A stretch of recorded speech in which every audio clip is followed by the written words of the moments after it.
কিভাবে একটা Facebook page delete করতে হয়। অনেক সময় কিন্তু আপনারা যে কোনো প্রয়োজনে বা অপ্রয়োজনে একটা ফেসবুক পেজ খুলে ফেলেন, পরবর্তীতে সেটা কিভাবে ডিলিট করবেন আপনারা অনেকেই জানেন না। আজকের ভিডিওতে আমরা দেখব কিভাবে একটা ফেসবুক পেজ ডিলিট করতে হয়। তো বেশি কথা না বলে চলেন মূল ভিডিওটা শুরু করি। মূল ভিডিওটা শুরু করার আগে সবার কাছ থেকে ছোট্ট একটা রিকোয়েস্ট, যারা এখনো আমাদের চ্যানেলটাকে সাবস্ক্রাইব করেন নাই অবশ্যই আমাদের চ্যানেলটাকে সাবস্ক্রাইব করে রাখবেন, আর ভিডিওটা ভালো লাগলে অবশ্যই আপনাদের বন্ধুদের কাছে শেয়ার করবেন। ফার্স্টে চলে যাবেন আপনাদের ফেসবুক অ্যাপসের ভিতর। অ্যাপসের ভিতর আসার পর এখান থেকে প্রোফাইল আইকনে ক্লিক করবেন।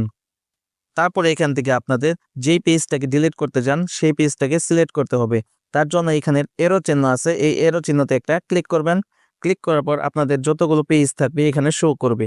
এখান থেকে আপনারা যেই পেজটাকে ডিলিট করতে চান সেই পেজটাকে সিলেক্ট করবেন। আমি এটাকে সিলেক্ট করে দিচ্ছি। সিলেক্ট করার পর এখান থেকে আবারও প্রোফাইল আইকনে ক্লিক করবেন।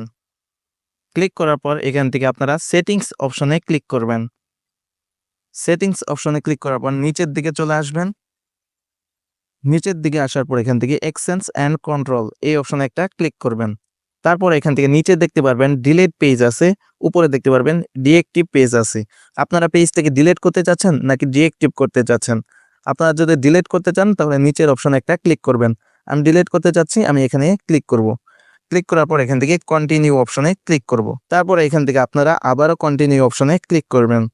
তারপর এখান থেকে আবারও আপনারা কন্টিনিউ অপশনে ক্লিক করবেন। তারপর এখান থেকে আপনাদের ফেসবুকের পাসওয়ার্ডটা দিয়ে দিতে হবে। এখান থেকে আপনাদের ফেসবুকের পাসওয়ার্ডটা দিয়ে দিবেন। আমি আমার পাসওয়ার্ডটা দিয়ে দিচ্ছি। পাসওয়ার্ড দেওয়া হয়ে গেলে এখান থেকে আবারও আপনারা কন্টিনিউ অপশনে ক্লিক করবেন। তারপর এখান থেকে নিচে দেখতে পারবেন ডিলিট পেজ নামে একটা অপশন আছে, এখানে আবারও একটা ক্লিক করবেন। এখন কিন্তু আপনাদের পেজটা ডিলিট হয়ে গেছে, দেখতে পাচ্ছেন। এখন কিন্তু আমার পেজটা নেই, আমার পেজটা কিন্তু ডিলিট হয়ে গেছে। তো কিভাবে ফেসবুক পেজ ডিলিট করতে হয় আশা করি আপনারা বুঝতে পেরেছেন। ভিডিওটা কেমন লাগলো অবশ্যই জানাবেন। ভিডিওটা যদি আপনাদের কাছে ভালো লাগে অবশ্যই ভিডিওতে একটা লাইক দিয়ে দিবেন, আর চ্যানেলে নতুন হয়ে থাকলে অবশ্যই আমাদের চ্যানেলটাকে সাবস্ক্রাইব করে দিবেন। দেখা হবে পরবর্তী ভিডিওতে, সেই পর্যন্ত সবাই ভালো থাকবেন, সুস্থ থাকবেন। আল্লাহ হাফেজ।